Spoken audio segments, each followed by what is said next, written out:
बच्चों आप ध्यान दें, आपको एक बार फिर से याद दिला दें। आज हम पढ़ रहे हैं कक्षा 8 सामाजिक अध्ययन के अंतर्गत संसाधन एवं विकास विषय का 5वां पाठ उद्योग इंडस्ट्रीज। और हम आपको बता रहे हैं इस पाठ से संबंधित प्रश्नों के उत्तर अभ्यास प्रश्न उत्तर में। तो चलिए जान लेते हैं। सबसे पहला प्रश्न है आपका, निम्नलिखित प्रश्नों के उत्तर दीजिए। और क्या है पहला प्रश्न? फर्स्ट है यहाँ पर, उद्योग शब्द का क्या तात्पर्य है? तो क्या तात्पर्य है आप जानते हैं बच्चों?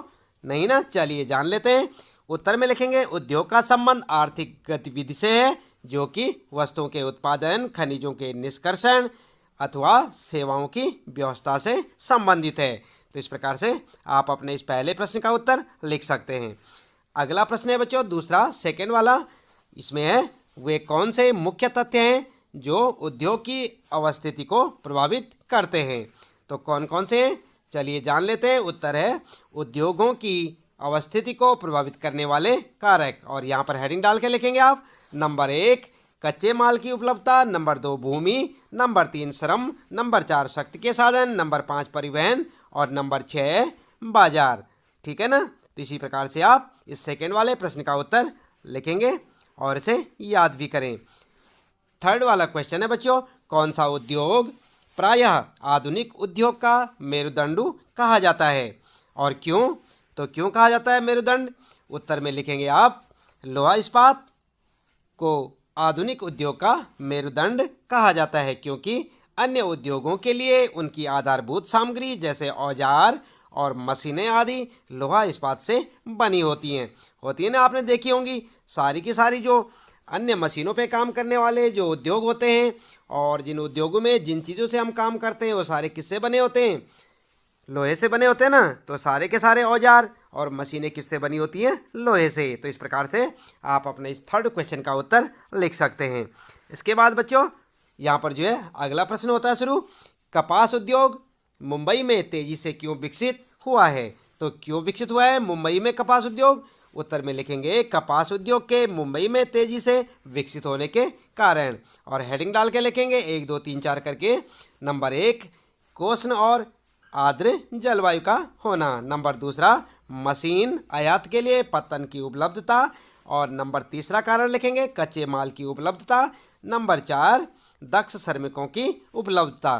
तो ये सारे कारण हैं जिसके कारण कपास उद्योग मुंबई में तेजी से विकसित हो रहे हैं। इसके बाद अगला है प्रश्न बच्चों, बेंगलोर और कैलिफोर्निया में सूचना प्रौद्योगिकी उद्योग के बीच क्या समानता है? तो क्या समानता है?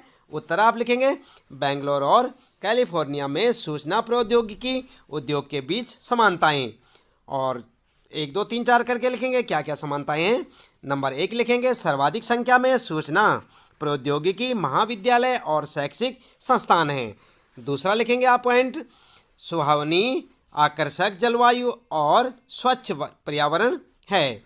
अगला लिखेंगे तीसरा, अच्छी परिवहन सुविधाएं उपलब्ध हैं। चौथा लिखेंगे, निपुण व अनुभवी कार्यबल उपलब्ध है। और 5वां मुख्य कारण है पूंजी का उपलब्ध होना या पूंजी।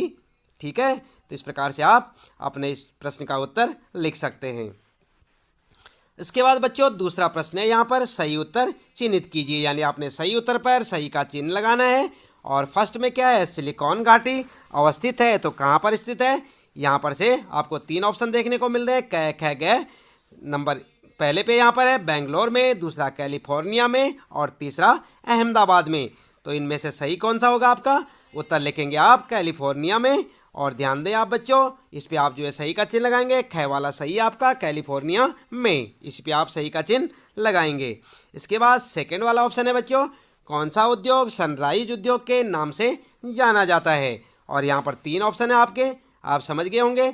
क वाला है लोहा इस्पात उद्योग, ख वाला है सूती वस्त्र उद्योग और ग वाला है सूचना प्रौद्योगिकी। तो इन तीनों में से कौन सा ऑप्शन आपका सही है? चलिए उत्तर देख लेते हैं। इसमें है सूचना प्रौद्योगिकी, तो इस पर आप सही का चिन्ह लगाएंगे, यानी कि ग वाला ऑप्शन आपका सही होगा। इसके बाद थर्ड वाला क्वेश्चन है, निम्न में से कौन सा प्राकृतिक रेशा है? और यहाँ पर प्राकृतिक रेशा के लिए 3 ऑप्शन दे रखे हैं, नाइलॉन, जूट और एक्रिलिक। तो इनमें से कौन सा सही है बच्चों? तो उत्तर क्या लिखेंगे? उत्तर लिखेंगे जूट। क्या लिखेंगे उत्तर? जूट। इसको आप सही ऑप्शन ख वाला सही उत्तर हो सकता है आपका। तो इसको आप जो है सही का चिन्ह लगा सकते हैं। क्या सही होगा? इसके पीछे ये प्रश्न ना लिखें, यहाँ पर आप इसे हटा दें, खाली झूठ लिखें। उत्तर में क्या लिखेंगे? झूठ।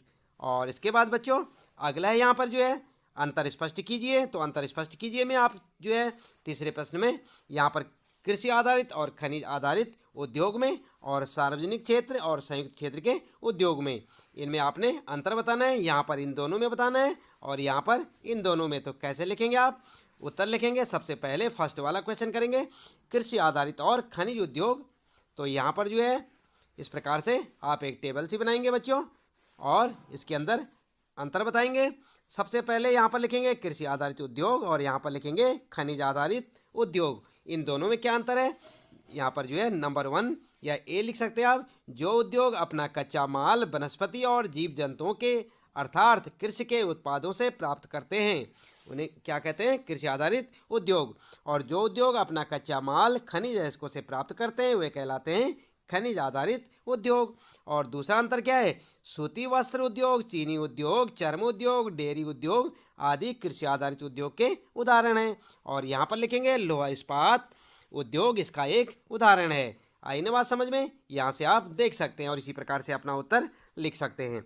अगला है बच्चों सेकंड वाला है, सार्वजनिक क्षेत्र और संयुक्त क्षेत्र के उद्योग में क्या अंतर है? तो इसके लिए भी आप एक टेबल बनाएंगे इसी प्रकार से और यहाँ पर लिखेंगे सार्वजनिक क्षेत्र के उद्योग और यहाँ पर लिखेंगे संयुक्त क्षेत्र के उद्योग। और अंतर लिखेंगे, पहला अंतर, जिन उद्योगों का स्वामित्व और संचालन सरकार द्वारा किया जाता है वे कहलाते हैं सार्वजनिक क्षेत्र के उद्योग।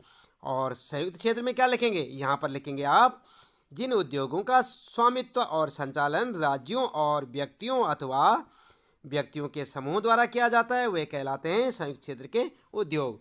दूसरा अंतर लिखेंगे, हिंदुस्तान एरोनॉटिक्स लिमिटेड और steel authority of India limited सार्वजनिक क्षेत्र के उद्योगों के उदाहरण हैं। और यहाँ पर क्या लिखेंगे? इसमें लिखेंगे सेकंड वाले में, मारुति उद्योग लिमिटेड संयुक्त क्षेत्र के उद्योग के उदाहरण हैं।